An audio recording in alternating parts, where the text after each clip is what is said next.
Hello everyone, I'm Forrest McFreelapa, and this is Speedplay Papal States number 2. We left off with our empire doing quite well and our war against Johor at a standstill. Now, this is really a manufactured standstill, as the whole purpose for the early war is going to be not to make progress, to get the war score very low because we don't actually take our claim, and to then get and reject peace deals that will raise our pop militancy. The goal for that is going to be to basically force through healthcare and education reforms, and once that's done, we will get our population growth rate up significantly, and hopefully that will help us on our path to basically get people in our factories and become a great power. It'll also get people to fill our armies, which is great news. Now, the main concern that we have at the moment is going to be keeping our army more or less in a ready position and in the capital. Since our plan is to just increase our pop militancy, the one legitimate concern we have is that our population will rise up against us and potentially overthrow the government, which would be a terrible problem. We would lose our monarchy. Here we go, we got our first event, or our first peace deal that raises militancy. We'll go ahead and just suppress our voters' rights movement. We don't want that to happen. And with that, we'll just wait a few minutes. We finally get the first healthcare reform. We are going to just wait, keep rejecting these peace deals, keep building our factories, and hopefully keep our army where we can suppress any revolts that are likely to happen. Now, all of that we can do with hopefully relative ease. It is a bit concerning that we may face revolt. I'm fairly confident that we'll be able to handle it. There are the red shirts, which may rise up and potentially be a significant problem. So we are going to start shipping our forces over to Asia so that when the war has really fulfilled everything that it needs to fulfill, we'll be able to just go ahead and end it quickly. We also are under the constant threat that a great power might improve relations enough that they'll be able to join on Johor's side. Luckily, we got Model Colony, a great event for a lot of prestige. We've gotten every prestige gaining technology possible as part of our big plan to, well, a twofold plan. Part one is going to be to get us up to the top 8 so we become a great power, and the second part is going to be to get enough colonial techs that we'll be able to, 1, start colonizing, and 2, actually manage to get a decent portion of Africa. You'll notice we are facing the rebellion of the red shirts. We have also gotten most of the reforms passed that we want to, so now it's time to just win this war as quickly as possible. We stack wipe the Johorian army, and with that, we're pretty much able to just end that era of our history. We go ahead and get ready to just pick up one of our armies, and with that we can now start passing actual reforms our people want. We go ahead and just get unemployment subsidies, despite the fact that no one really wants that right now, just because since our people are militant enough that we can pass social reforms, we may as well do that. At least to set a baseline that our people can't go into horrible poverty and die, as we don't want them to die. We want them to live and reproduce and give us more pops to fill our armies and our factories with. With that all more or less done, we're now in a fairly decent position. We just need to build up our state, get our population back to a less militant footing, and really just hold on for a moment until we either become a great power or get our naval bases upgraded to the extent that we'll be able to really colonize Africa.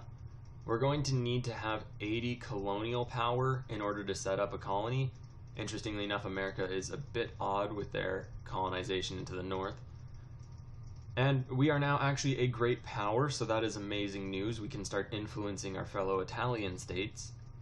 We will have to win a war with Austria in order to form Italy, though, as we would need to control and have in the sphere of our country all of the Italian cores. Now, we can diplomatically get all of Italy on our side, however, it will take a war to get the Lombard region.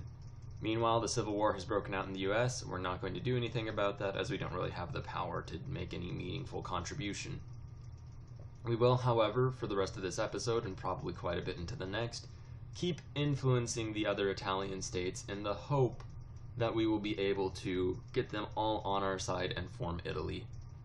Ideally in the near future, but more likely than not in the distant future.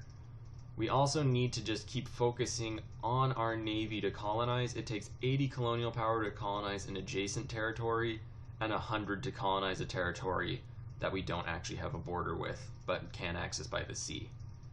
So realistically, that means we're going to have a very limited amount of influence in Africa unless we can actually build up our naval bases, which give colonial power, and our navy, which also builds colonial power up. We also need to get a few techs, which are going to be vital for actually lowering the minimum life rating enough that we'll be able to colonize. We also keep passing reforms to just keep our populace essentially just content. I imagine we don't have enough people to really overthrow or threaten to overthrow our government. It's just nice to pass the reforms to lower the rate of emigration out of our country. We've also managed to get 2 Sicilies into our sphere of influence, and we're facing a much stiffer resistance spreading our influence further north, just because most of the territories are under Austria's sphere and they are fighting us quite badly. We also go ahead and research positivism. A very important strategy we used for this is we didn't research anything for a while before that tech became available, which means all of our research points were just stored up. And what that meant is we used all of our stored research points at the rate of 100 a day to research positivism, which is roughly 5 times quicker than we would have been able to if we didn't have stored points. So when the final tech for colonization becomes available in 1870, we're probably going to not research anything for a few years prior to that. That way we'll be able to research it around 5 times quicker than any other state in the world. Maybe not 5 times quicker, but at least a decent amount. So that, plus we're also going to research naval techs in order to actually build our navy up in the most efficient way possible to get colonial points. And put it all together, we should have maybe not an overwhelming influence on Africa, but we should at least have a decent standing. We also go ahead and encourage our capitalists for the first time getting factories that we ourselves aren't producing, and more or less just focusing still on the long and potentially unsuccessful route of influencing all of the Italian states. Meanwhile, it turns out the Franco-Prussian War has occurred with Austria and France just beating up on poor North Germany. So it doesn't look as though the North Germans are faring well at all. In fact, they lose a state, which is a bit of a terrible disaster. Now, normally most people don't like a strong Prussia. However, since we're in Italy, our success is going to be based in large part on the hopeful failures of France and Austria. With the North German Confederation not doing very well this game, we face a lot of difficulties in our, well, basically just for our future. It isn't really ideal. Hopefully we'll be able to, well, just hold things together and hopefully get enough of a colonial empire that we can challenge the Austrians later. I've also noticed there's been essentially no crises in this entire game, which is rather worrying and more than a bit odd. We really do need to get France and Austria into a series of painful wars so that we can ascend while they descend. And there is actually the first crisis. We could support the Greeks against the Ottomans. We go ahead and don't do that, hoping someone else will take the risk. Nobody does, however. So that is a bit disappointing. At this rate, we are actually managing to get one Italian state out of the Austrian sphere, which is amazing news. I tried to fabricate a crisis in Lombardy, however, since we aren't Italy, we don't have the ability to do so. I also realized that it takes the better part of a year to build an ironclad or a monitor, so we're going to go ahead and just start producing them en masse. Essentially, the goal is to produce as many as possible. Ironclads give 12 colonial power and monitors give 10 each. And we can build 2 ironclads, one in each of our European states, and 5 monitors, one in each of our colonial bases. with more than a level 2 naval base. So Johor is not quite there yet, but the others are.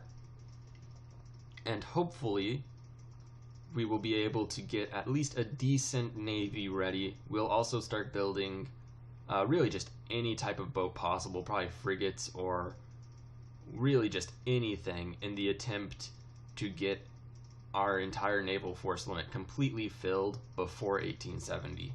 Once 1870 rolls around, it's going to be, as is historically named, the scramble for Africa. And we do not want to be left behind, as that would be a terrible disaster for the Papal State. At any rate, thank you very much for watching. Please like, share, and subscribe. When we come back next time, the scramble for Africa, and we'll see what gains we can make.